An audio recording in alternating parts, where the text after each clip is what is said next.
এই তোমার বিকালের নাস্তা, রাতের খাবার কি তৈরি করলাম আপনাদের সাথে শেয়ার করব। আসসালামু আলাইকুম ওয়া রাহমাতুল্লাহি ওয়া বারাকাতুহু।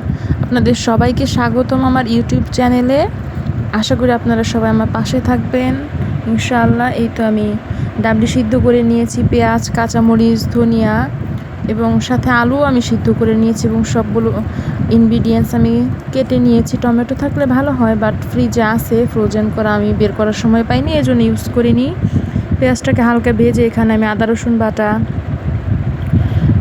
সেদ্ধ করে রাখা আলুগুলোকে আমি আধা ভাঙা করে দিয়ে এগুলোকে এখানে সব গুঁড়া মশলাগুলো আমি এখন আস্তে আস্তে দিয়ে দিব। কাঁচামরিচ কুচিগুলো দিয়ে দিলাম, মরিচ, হলুদ, ধনিয়া এবং পরিমাণ মতো লবণ দিয়ে আমি এটাকে হালকা একটু গরম পানি দিয়ে কিছুক্ষণ কষিয়ে নিব।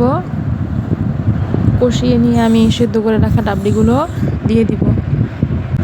ডাবলিটাকে এখন দিয়ে আমি ভালো করে ধনিয়া পাতা, জিরা গুঁড়া এবং দেখে নিব লবণটা ঠিক আছে কি না, সব কিছু দেখে নামিয়ে নিব এবং মুড়ি দিয়ে মেখে, পেঁয়াজ মরিচ কেটে নিয়েছি, মুড়ি দিয়ে মেখে নেব ডাবলিটাকে।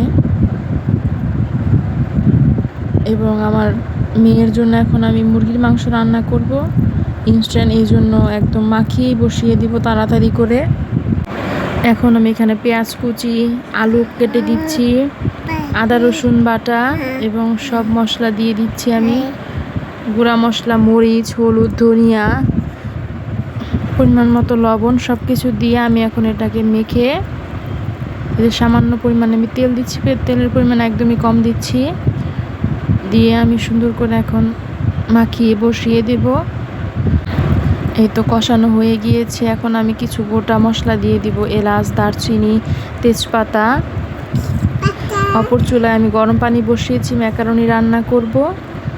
এই তো এক প্যাকেট ম্যাকারনি নিয়েছি এখানে, এগুলোকে আমি একটু হাফ বয়েল করে পরে এখানে আমি অল্প একটু নুডলস ইউজ করব। মাংসটা কষানো হয়ে গিয়েছে, এখানে আমি পর্যাপ্ত পরিমাণে গরম পানি দিয়ে নিলাম। এই তো নুডলসটাকে দিয়ে দিচ্ছি, সেদ্ধ হয়ে গেলে ছেঁকে নেব এবং গরম পানি ছেঁকে নেওয়ার পর তখনই আমি একদম নর্মাল পানি দিয়ে নুডলসটাকে ধুয়ে নিব, এতে করে নুডলসটা ঝরঝরে থাকবে। এখানে পেঁয়াজ, কাঁচামরিচ হালকা ভেজে এখানে আমি একটা ডিম দিয়ে দিয়েছি, ডিমটাকে এবং পরিমাণ মতো লবণ দিয়ে নিয়েছি। ডিমটাকে একটু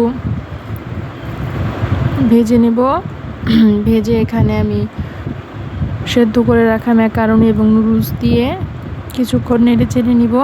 এরপর এখানে আমি মশলা ইউজ করব, 2 প্যাকেট রেডিমেড যে মশলাগুলো পাওয়া যায় সেই মশলাগুলো ইউজ করছি এবং 1 পিস মুরগির মাংস এবং কিছু পরিমাণ আলু এগুলো এখানে ছোট ছোট করে কেটে আমি দিয়ে দিব। ম্যাকারনিটা বেশি করে সবজি যেমন গাজর, লুব্বা, আলু, এগুলো মটরশুঁটি এগুলো দিয়ে রান্না করলে সুন্দর মাখা মাখা হয়, এইভাবে খেতে তেমন একটা ভালো লাগে না। গরুর মাংস এগুলো সব কিছু দিয়ে ম্যাকারনি রান্না করলে বেশি মজা হয়। এই তো সব কিছু দিয়ে আমি মেখে জেখে নিচ্ছি। ভিডিওটি বা যদি আপনাদের কাছে ভালো লেগে থাকে পাশে থাকবেন আপনারা, এবং নতুন নতুন ভিডিও নিয়ে প্রতিদিনই আপনাদের সাথে দেখা হবে ইনশাআল্লাহ, আল্লাহ যদি চায়। এই তো আমি সব কিছু রান্না করে নিচ্ছি। এগুলোই যে আমার মেয়ের জন্য, আমার হাজব্যান্ডের জন্য রান্না করে নিচ্ছি, ওরা দুজনই খাবে, ওদের রাতের খাবার এটা। এবং আমি পাশাপাশি সবজি ভাজি করে নিয়েছি সকালে নাস্তার জন্য, রাতে বাসার সবার জন্য ভাত রান্না করেছি, ওগুলো আমি আর দেখাইনি। ভালো থাকবেন, আল্লাহ হাফেজ।